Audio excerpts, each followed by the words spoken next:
Hey everybody, this is Adam with So Wizard. We're going to do something a little bit different today. I've been wanting to do a Star Wars theme show for a while. Started a new job selling a crappy nightmare house. Winter came way early in the Northeast.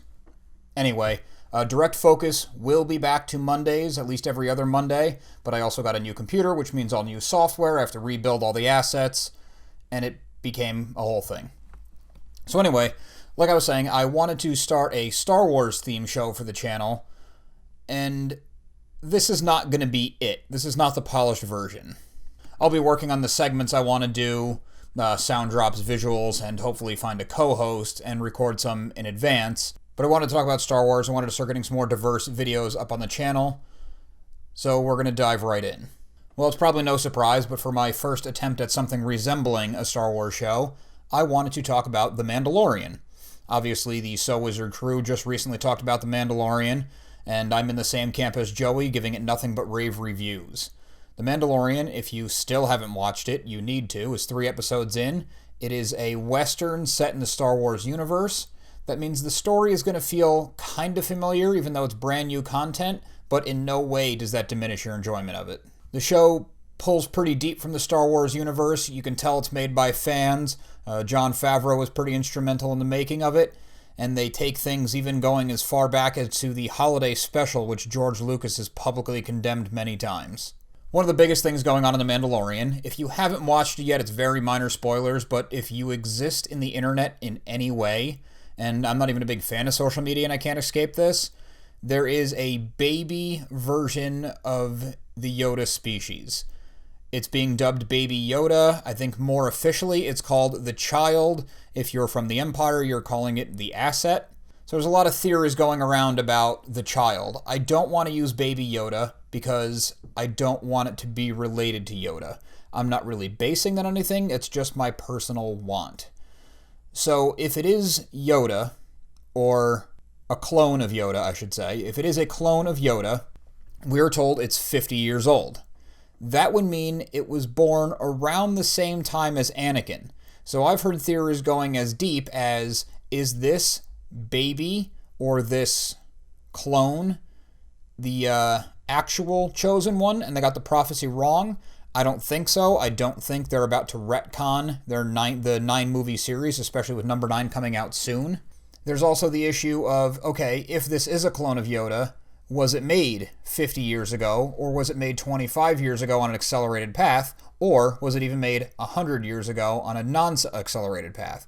There's a lot of different variables when you're getting into the non-science of a fantasy world that's mistaken for science fiction, and I think it's all just too much to wrap your head around. One of the main supporting theories as to how this is a clone is because the Child is obviously very strong in the Force.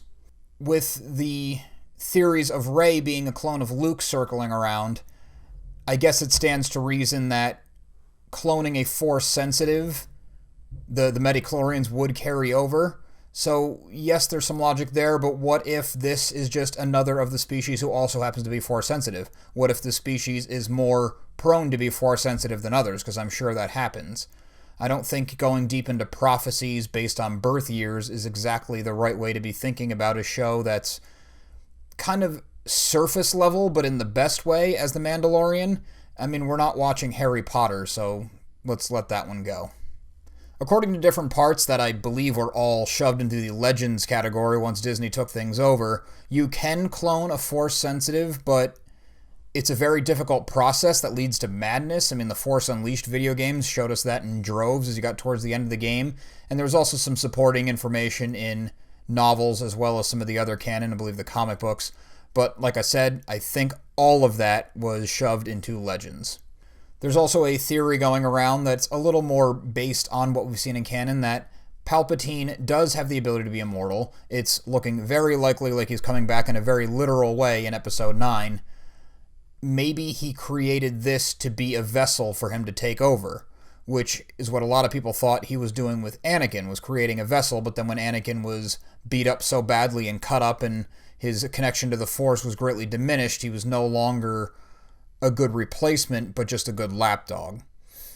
I think it'd be an interesting choice if Palpatine did choose the small stature of Yoda to put his essence into, especially when very popular prevailing theory is that Palpatine was able to manipulate the Force so well that he created Anakin inside of Shmi because, as Shmi said, there was no father, and Palpatine talks about how his master could manipulate the Force so well he could even create life.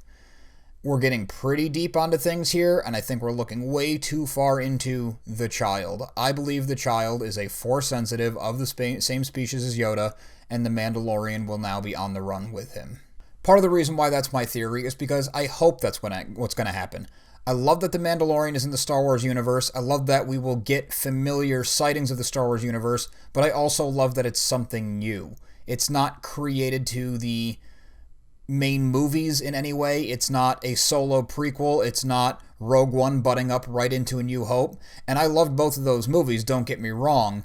But if we're going to be taking Star Wars into a wider, expanding cinematic universe, it's time to start telling new stories that don't have to be directly tethered to something we've already seen.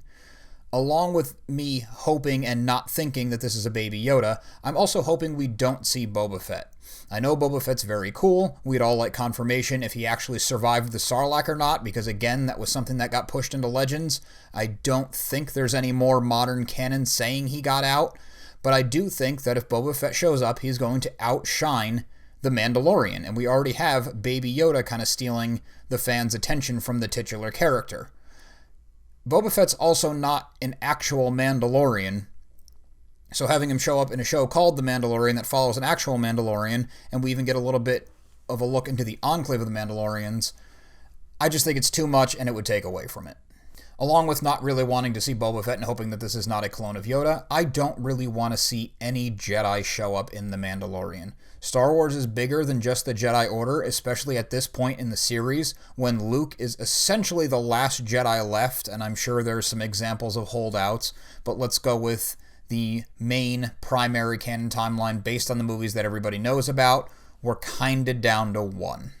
So going forward, I'm going to be talking a little bit about Jedi Fallen Order and how it might tie into the wider Star Wars universe. There is some potential for some very minor spoilers, even though the information I'm going to be talking about isn't directly proven, and it's not like I'm going to try to reveal Rey's parentage or something else that's potentially huge and will probably be answered in Rise of Skywalker. This might not be something that ever gets answered, and it kind of doesn't make a difference, but for someone who's into the expanded universe and the lore of Star Wars, I thought it was really interesting. So, you've been warned, going forward, minor potential spoilers. So as you're playing through Fallen Order as the Jedi Padawan Cal who's repairing his connection to the Force, you go to the planet Ilum. Ilum is an ice planet, it's very inhospitable, but it's also known as a sanctuary of sorts for the now gone Jedi Order.